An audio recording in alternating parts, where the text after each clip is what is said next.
Good morning बच्चों। विविध प्रश्नावली चल रही थी जिसमें आपको क्वेश्चन नंबर 7 तक के सवालों को समझाया गया था। अब इसके बाद में आज आइए चलते हैं क्वेश्चन नंबर 8 के सवालों में। देखिए 8वें सवाल में यानी 8वें 9वें 10वें में आगे के जो भी सवाल हैं उनमें सभी में प्रत्येक प्रश्न में आपको sine x by to, cos x by to और टेन एक्स बाई टू के मान ज्ञात करने हैं। ठीक है, जिसमें टेन एक्स का मान दिया जा रहा है -4/3 और साथ में ये भी बताया जा रहा है कि जो यक्स है वो द्वितीय चतुर्थांश में है। यक्स किस चतुर्थांश में है? द्वितीय यानी दूसरे चतुर्थांश में है और टेन एक्स का मान -4/3 है। अगर यक्स दूसरे चतुर्थांश में है तो इसका मतलब आप समझ गए होंगे कि जो यक्स का मान है वो 90 डिग्री से अधिक होगा और 180 डिग्री से कम होगा। ठीक है, 90 डिग्री से अधिक होगा और 180 डिग्री से कम होगा। चलिए, तो टेन एक्स का मान दिया जा रहा है तो हमें sine x by to, cos x by to और टेन एक्स बाई टू निकालना है। तो हमने क्या किया, टेन एक्स का सूत्र लगा दिया। तो टेन एक्स का ये सूत्र ही लिखा हुआ है कि टेन एक्स बराबर 2 टेन एक्स बाई टू बटे 1 minus ten square x by to. ठीक है, तो यहाँ पर हम क्या करेंगे, इसका मान रखेंगे तो ये मान बराबर -4/3। तो यही देखिए लिखा हुआ अगली लाइन में -4/3 बराबर 2 टेन एक्स बाई टू बटे 1 minus ten square x by to. अब इसको आगे जब हम हल करेंगे और यहाँ से हम टेन एक्स बाई टू का मान निकालेंगे तो हल करने के लिए देखिए 2 से पहले 4 को डिवाइड किया गया, 2 आ गया। इसके बाद तिर्यक गुणा कर दिया गया, क्रॉस मल्टीप्लाई। तो -2 का गुणा 1 में करेंगे तो -2 आ गया और -2 का गुणा minus ten square x by two में करेंगे तो माइनस माइनस प्लस का ten square x by two आ जाएगा। ठीक है, और बराबर में क्या होगा, 3 का गुणा टेन एक्स बाई टू में होगा तो 3x बाई टू आ गया। अब इसके बाद में ये लिखा हुआ है 2 ten square x by to और ये 3 टेन एक्स बाई टू पक्षांतर करके माइनस का 3 टेन एक्स बाई टू बना लेंगे और ये माइनस का 2 बराबर 0 आ गया। इसके बाद देखिए आगे ये टेन एक्स बाई टू के रूप में एक द्विघात समीकरण है, ये टेन एक्स बाई टू के रूप में एक द्विघात समीकरण है। तो द्विघात समीकरण है तो इसको हम गुणनखंड करके हल करेंगे। तो गुणनखंड के लिए देखिए 2 × 2 होता है 4 और 4 में से 1 घटा देंगे तो 3 मिल जाएगा। 2 × 2 क्या होगा 4 और 4 में से 1 घटा देंगे तो क्या मिल जाएगा, 3 मिल जाएगा। तो वही हमने किया कि 2 ten square x by to -4 ten x by to और प्लस का टेन एक्स बाई टू। जब -4 से +1 करेंगे तो माइनस का 3 हमें मिल जाएगा। ठीक है, और -2 बराबर 0। अब शुरुआती 2 पद जो लिखे हुए हैं इन दोनों पदों में हमने 2 ten x by two common ले लिया तो यहाँ पर 2 कॉमन आ गया और टेन एक्स बाई टू की एक पावर कॉमन आ गई। तो एक पावर हमने ये लिख दी, माइनस लिख दिया और यहाँ पर 4 से जब 2 कॉमन लेंगे तो 2 कॉमन बचा। ठीक है, और बाकी कॉमन आ गया। और अंतिम 2 पदों में क्या है, अंतिम 2 पदों में एक केवल कॉमन आ रहा है तो एक कॉमन लेंगे, बाकी वैल्यू को ऐसे अंदर नोट कर लेंगे। ठीक है, तो इस प्रकार से आप देख रहे होंगे कि आपको यहाँ 2 गुणनखंड मिल गए। एक से मान मिल रहा है टेन एक्स बाई टू बराबर 2 और दूसरे से मान मिल रहा है टेन एक्स बाई टू बराबर -1/2।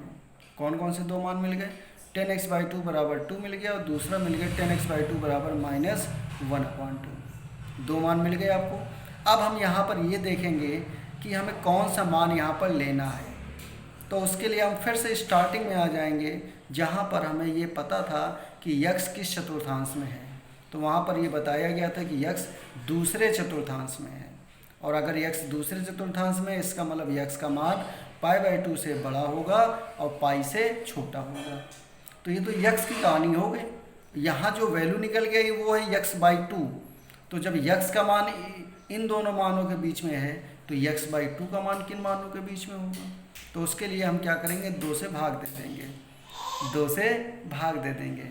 तो जब यहाँ 2 से भाग देंगे तो यहाँ भी 2 से भाग जाएगा तो π/4 हो गया। यहाँ 2 से भाग जाएगा तो x/2 हो गया। यहाँ 2 से भाग देंगे तो π/2 हो गया। ठीक है, तो π/2 हो गया भाई। तो इसका मतलब x/2 का मान π/4 का मतलब हो गया 45 डिग्री।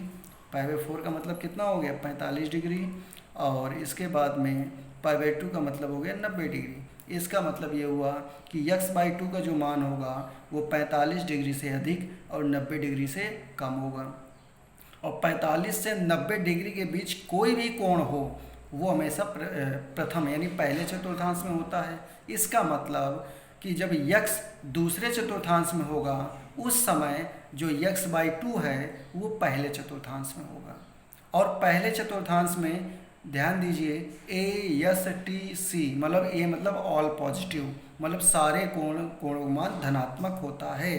तो यहाँ पर देखिए कौन सा धनात्मक मान है 2, इसीलिए हम 10x/2 बराबर 2 को ले लेंगे, -1/2 को हम नहीं लेंगे।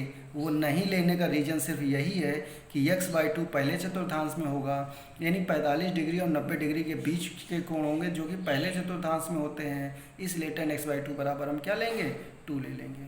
तो 10x/2 बराबर हमें 2 मिल गया, तो ये एक मान तो मिल गया। अब हमें sin x/2 और cos x/2 इन दोनों के मान हमें और ज्ञात करने हैं।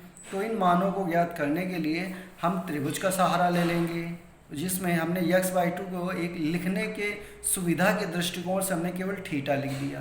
तो tan थीटा बराबर 2 हमने लिख दिया और बटे 1 लिखेंगे। तो यहाँ देखिए इस त्रिभुज में ये आपका कोण है वही थीटा, या कह सकते हैं x/2।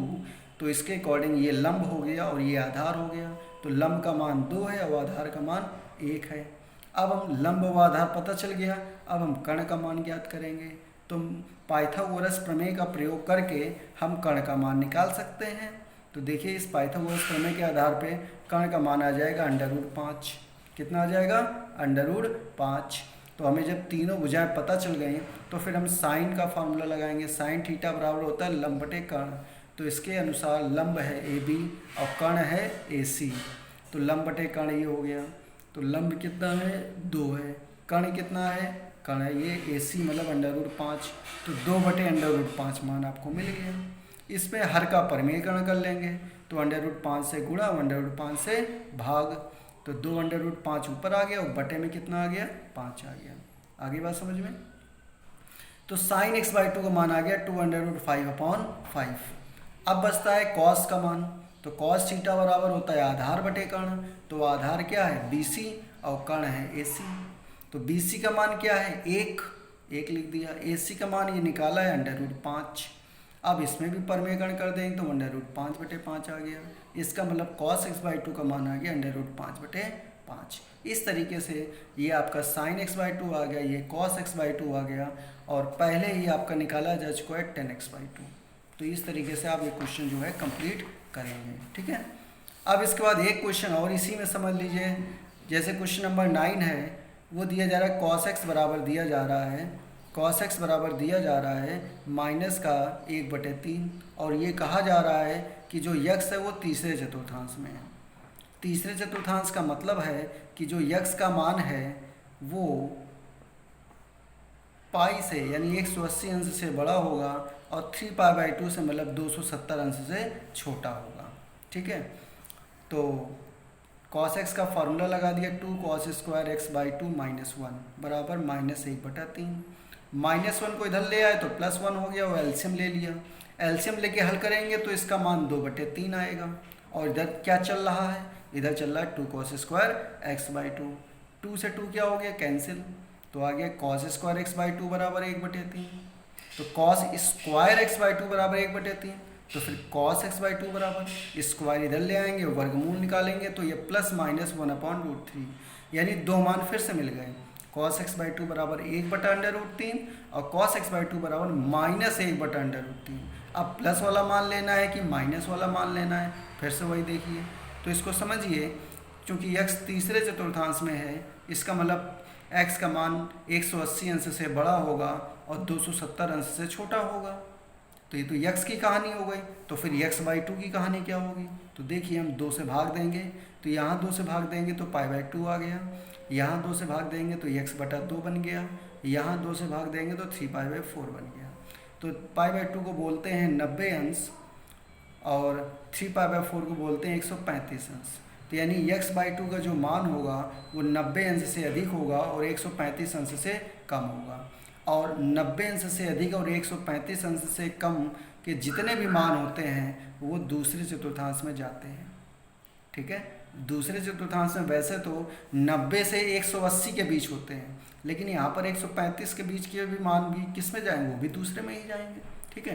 तो इसका मतलब क्या हुआ कि x/2 किस चतुर्थांश में जाएगा, x/2 दूसरे चतुर्थांश में जाएगा।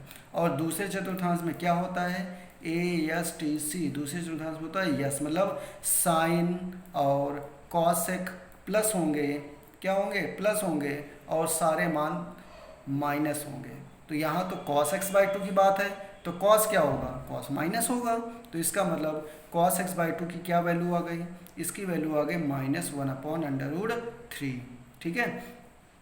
अब √3 से ऊपर नीचे गुणा करेंगे, मतलब हर का परिमेयकरण करेंगे, जिससे cos x/2 का मान आ गया -√3/3। तो ये cos x/2 का मान निकल के आ गया।